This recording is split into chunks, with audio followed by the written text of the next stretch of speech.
Good morning, all of you. Now we have to study about the compounds of elements in group 1, that is lithium, sodium, potassium, rubidium, cesium. Okay, and here we are comparing some of the compounds of this alkali metals. That means we are comparing or we are writing some of the properties of oxides, that is alkali metal oxides, then their hydroxides, then halides, oxides, hydroxides, halides, then carbonates as well as bicarbonates. So we are comparing the properties of all these compounds, okay, of alkali metals, oxides, hydroxides, halides, carbonates as well as bicarbonates. So here generally we can say that these alkali metals, they are ionic in nature, isn't it? Alkali metals are ionic in nature, that we have seen, isn't it? If any compound, if it is considered it is ionic, it will be having a positive as well as a negative charge, and also usually they will be having positive ions, isn't it? That means they will be univalent positive or monovalent, isn't it? Monovalent, they will be having a single positive charge. So they will be having a monovalent positive charge, or they can be called as monovalent cation. Since it is they are having positive charge, it is a cation. Okay, then and also these monovalent cations, they are highly stable also.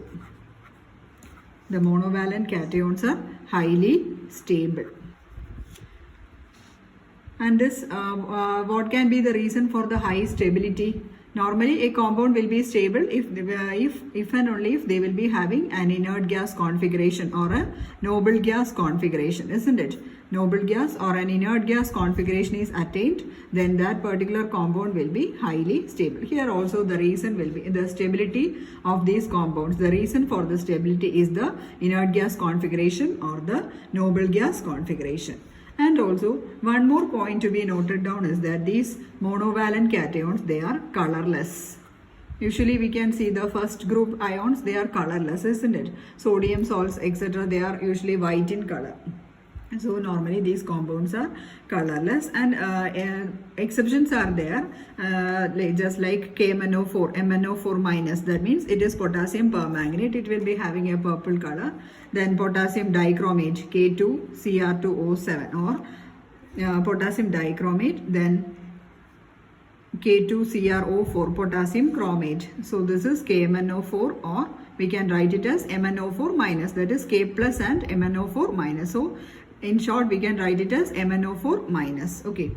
Then the K2Cr2O7, that is potassium dichromate, or again we can write it as Cr2O7 2 minus, isn't it? Potassium dichromate or Cr2O7 2 minus. Then K2CrO4, that is potassium chromate. So we can write it as CrO4 2 minus. Okay. So these salts are colored. So exceptions are there, but generally we can say that this alkali metals, the compounds of the alkali metals, they are usually colorless. So these are some of the exceptions in this case. Okay.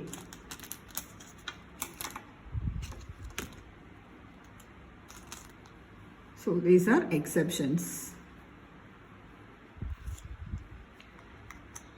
Then the next one, we can go through one by one. That is the first category, that is the oxides. Oxides. See, oxides, normally oxides are formed when the alkali metals, when they are burned in air, isn't it? When burned in air, they will be reacting with the oxygen present in air to form the corresponding oxides. So we have seen three types of oxides, isn't it? A monoxide we had seen, then sometimes peroxides are formed, and sometimes superoxides are there, isn't it? We have seen the three categories in our last session. So normally monoxides will be there, peroxides will be there, and also superoxides. So here normally lithium will be forming a monoxide, that is lithium when burnt in air, it will be forming a monoxide, that is Li2O. Okay, and also sometimes a peroxide will be there, that is Li2O2. Then again in the next case, sodium, for the case of sodium forms peroxide, that is Na2O2. Sodium forms peroxide, and also the monoxide of sodium, it is Na2O. Again, potassium, then rubidium and cesium, they will be forming superoxides. Superoxides, they will be of the general category MO2. Okay, so MO2. So here potassium, rubidium and cesium will be forming the superoxides. So M can be potassium or rubidium or cesium. That means we can write it as, how will you write? KO2 or RbO2 or CSO2, isn't it? So these are all superoxides. Okay, so the alkali metals in general, when burned in air, some of them will be forming monoxides or peroxides or superoxides. So again, the monoxides or the normal oxides, we can write it as normal oxides. It will be having a charge of O2 minus. Okay, so these are normal monovalent oxides. Normal oxides. Okay, then coming to the case of peroxide. See, for peroxides, O2, it is balanced with 2 lithium, isn't it? So what about the charge of O2? O2 becomes O2 2 minus. That is, for one O2, for 2 O2, there will be 2 lithium, isn't it? So the charge will be O2 2 minus, isn't it? So O2 2 minus, that corresponds to peroxides. O2 2 minus corresponds to peroxides. Okay, O2, this is balanced by 2 Li. This 2 Li is going off, then it will be balanced with the 2 negative charges, isn't it? So 2 minus. Then coming to the case of superoxides, it is MO2. That means, how will it get balanced? That is, only one potassium, that is KO2. KO2 means if potassium is going as K plus, then it becomes O2 minus. So for superoxides, it will be O2 minus. O2 minus for superoxide. So these are the charges corresponding to the monoxides, peroxides as well as superoxides. O2 minus, O2 2 minus and O2 minus. Don't confuse these two. Okay, O2 minus, O2 2 minus, O2 minus. Okay, normal oxides, peroxides as well as superoxides. And also the stability of these peroxides as well as superoxides will be increasing with increase in the atomic number. If atomic number increases, the stability of this peroxides also increases. Stability of both peroxides and superoxides will also increase. Okay. So if atomic number increases, the stability of the peroxides and superoxides will be increasing. Hope you had written. Then the next point.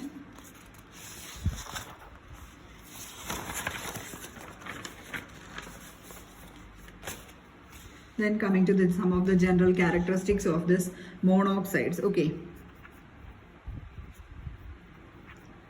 Monoxides. See, normally these monoxides, they are of the category M2O, isn't it? M2O, we had seen Na2O, isn't it? So they are forming the category M2O, and they are monoxides, they are the typical oxides. Okay, monoxides are the typical oxides, and also they are highly soluble in water. They are highly soluble in water. Highly soluble in water, and also they are strongly basic. They are strongly basic, or that means they will be a strong base when dissolved in water. Okay.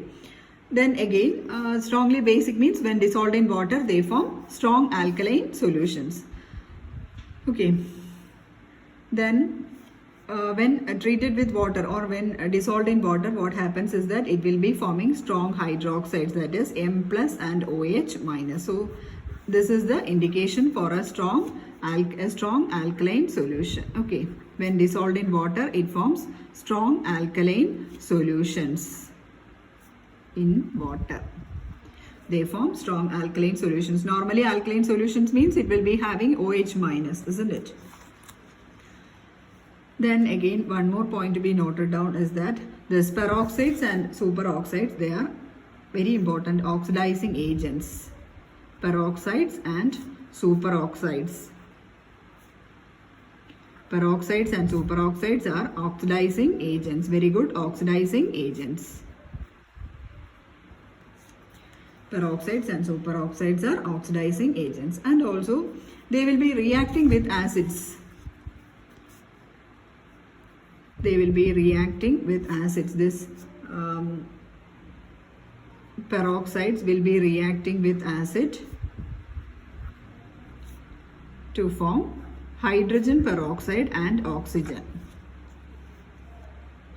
To form hydrogen peroxide, that is H2O2. Hydrogen peroxide is H2O2. Hydrogen peroxide and oxygen respectively. Okay, so we have to write down the reaction.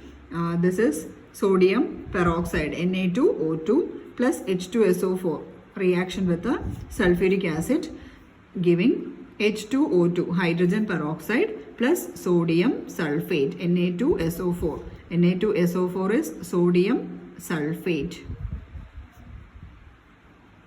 Okay. So sodium peroxide on reaction with sulfuric acid giving hydrogen peroxide. This is hydrogen peroxide plus sodium sulfate. Then another reaction of superoxide. So this is sodium peroxide Na2O2. Then the next is the reaction with a superoxide, that is potassium oxide KO2. 4KO2 plus 2H2SO4 giving 2K2SO4 plus 2H2O plus 3O2. Okay, so this is the reaction of a superoxide, potassium oxide plus sulfuric acid giving potassium sulfate, water and oxygen. Okay. Then the next is regarding the structure of this lithium, sodium and potassium oxide. Okay, structure of this metal oxides M2O. Structure of this metal oxides, that is lithium oxide M2O or sodium oxide Na2O or potassium oxide K2O.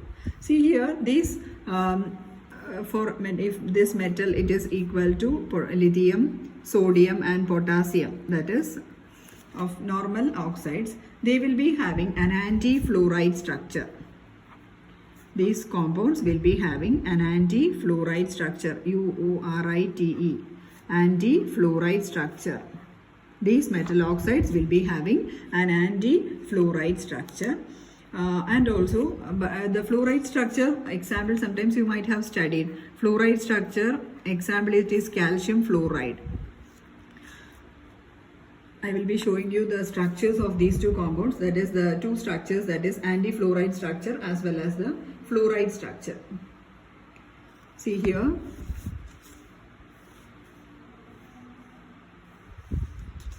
see this is the structure of calcium fluoride. Hope you can clearly see this structure. See, this is the structure of calcium fluoride. See, this is the green colored ball, it is the fluoride ion, and this blue colored ball, it is the calcium ion. Okay, so this fluoride ion, it is surrounded by calcium ions. So in this fluoride structure, the fluoride ions are tetrahedrally surrounded by the calcium ions. Okay, so this is the fluoride ion. This green one, it is the fluoride ion, and this fluoride ion, it is tetrahedrally surrounded by the calcium ion. See, this is a one calcium ion, isn't it? This is another one, another one, another one. Okay, so one fluoride ion, it will be surrounded by 4 calcium ions. So this is the fluoride structure of calcium fluoride. Hope you are clear with this structure. If you want, I will be sending you the picture also. So calcium fluoride, you have to keep this structure in your mind. Okay, so this is the fluoride structure. Next, going to the anti-fluoride structure. So anti-fluoride structure means we have got lithium oxide, isn't it? So here this grey colored balls represents the lithium ion and red colored balls represents the oxygen ion. Okay, so here in this case, this lithium oxide, and in the case of lithium oxide, what happens? The metal ions, they are surrounded by oxygen ions, isn't it? This metal, this is the lithium metal, and it is surrounded by this O minus or O2 minus. Okay, so the metal ions here, in the case of anti-fluoride structure, the metal ion is surrounded by oxygen ions, but in the case of this fluoride structure, this fluoride is surrounded by the metal ion. Okay, fluoride ion, it is surrounded by calcium ion. So that is the difference between the two structures, fluoride structure of calcium fluoride and the anti-fluoride structure of this lithium oxide. Okay, hope you are clear with this. Okay, this is the next structure.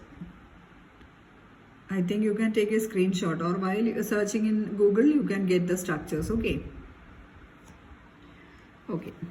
so I hope you are clear with the two structures, anti-fluoride and fluoride structure. So in anti-fluoride structure, what happens? This lithium or the metal ion is surrounded by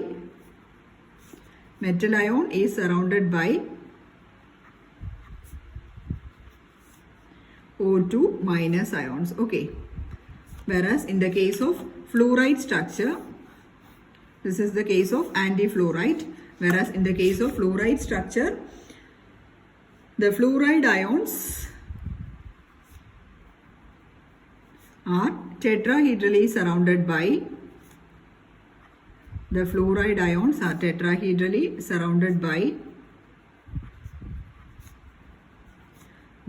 calcium ions. Okay, fluoride ions are tetrahedrally surrounded by the calcium ions. So this is regarding the structure of this metal oxides. Okay, and also in this oxides of alkali metals, they are highly electropositive also. Okay, this oxides of alkali metals, they are highly electropositive. So these are some of the points to be noted down here in the case of metal oxides. And also this metal oxide, when dissolved in water, when treated with water, we will be having a strongly alkaline solution. So the equation is like this: 2M plus 2OH minus. Okay, so you have to write the reaction at this point. Okay, so this reaction you have to note it down at this position, that is, we had written it as a strongly alkaline solution, isn't it? So there you have to write the equation, this particular equation. Okay, that is M2O plus H2O giving 2M plus 2OH minus. So this is about the hydroxides, about the oxides of alkali metals. Then coming to the hydroxides. Hope you had written. Next is the hydroxides.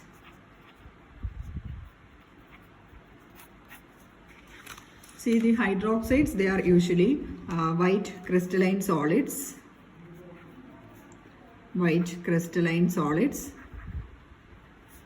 Sodium hydroxide you have seen, isn't it? They are white crystalline solids, then highly soluble in water. Sodium hydroxide, it is highly soluble, right? Highly soluble in water, and also alcohol. They are highly soluble in water and alcohol. Then again in solutions, they will be strong bases. Sodium hydroxide in water, they will be acting as strong bases. And also one more point is that the electropositive character of this alkali metals on moving down the group, what happens? Increases, isn't it? Electropositive character of alkali metals, what is the tendency? What is the nature? It will be increasing down the group. Increases down the group for alkali metals.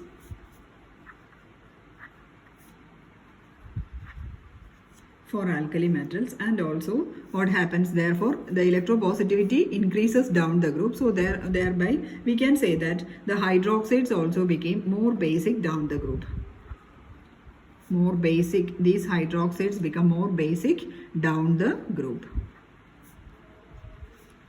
Okay, the electropositive nature increases, therefore we can say that the hydroxides will also, the basicity of the hydroxides will also be increasing down the group. And also the next point to be noted down is that these hydroxides, they are highly stable. Okay, they are highly stable, and also they are not easily affected by heat. not affected by heat.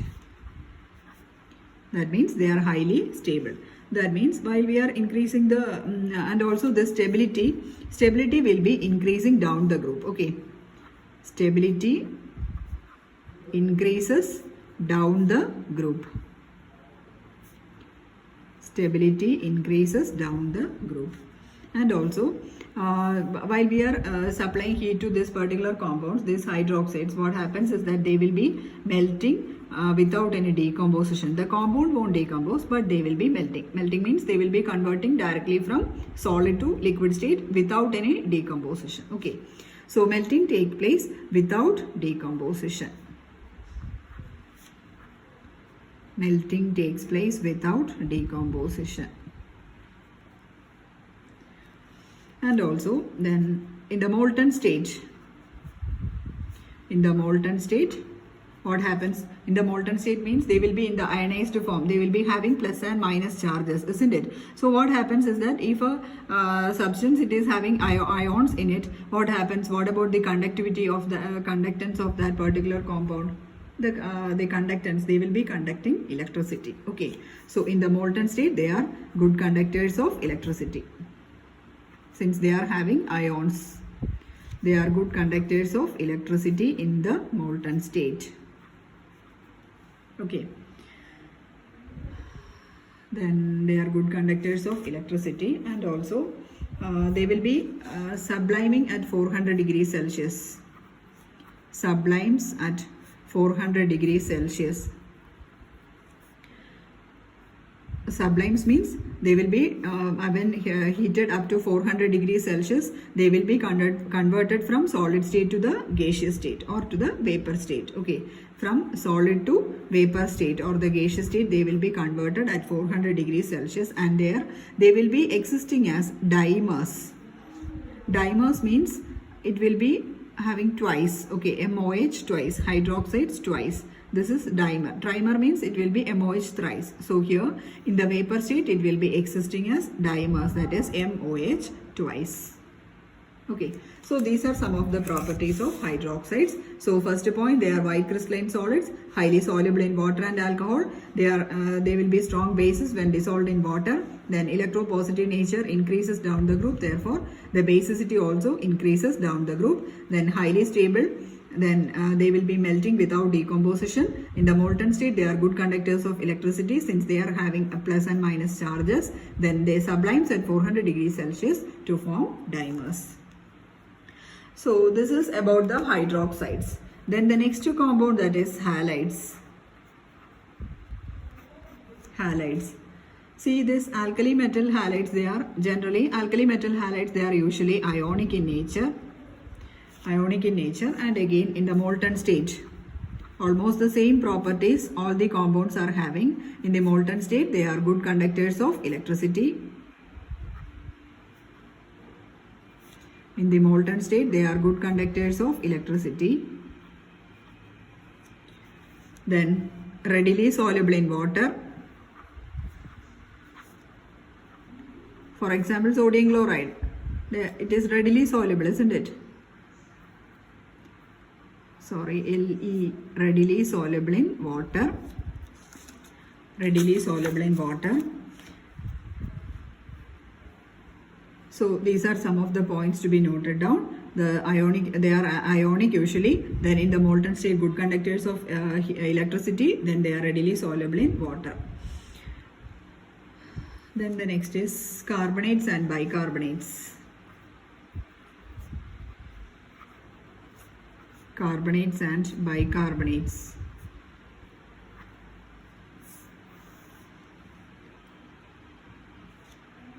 See here also, these carbonates and bicarbonates of alkali metals, they are highly stable. They are also highly stable to heat. That means they won't decompose on heating. And again, the stability of the salt also increases down the group. The stability of this carbonates and bicarbonates, they will be increasing down the group. Stability increases down the group.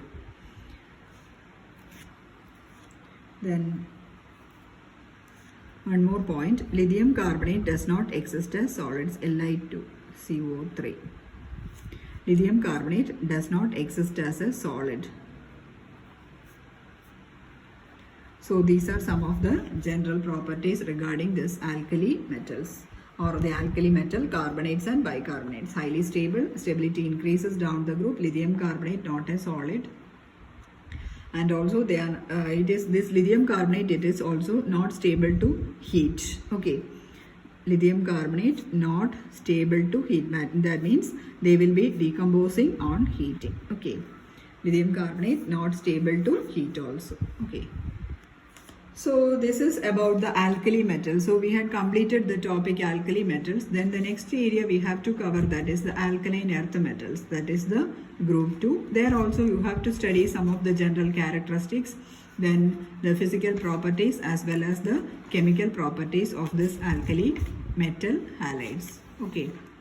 So that we can discuss in our next session. You have to write down the lecture notes, and also please don't waste your time. You have to study the portions thoroughly on the same day itself while taking the classes for any periods. Okay, you have to concentrate your studies on physics, chemistry and mathematics. Okay, so please do it while being at home. Take care of yourself. Thank you.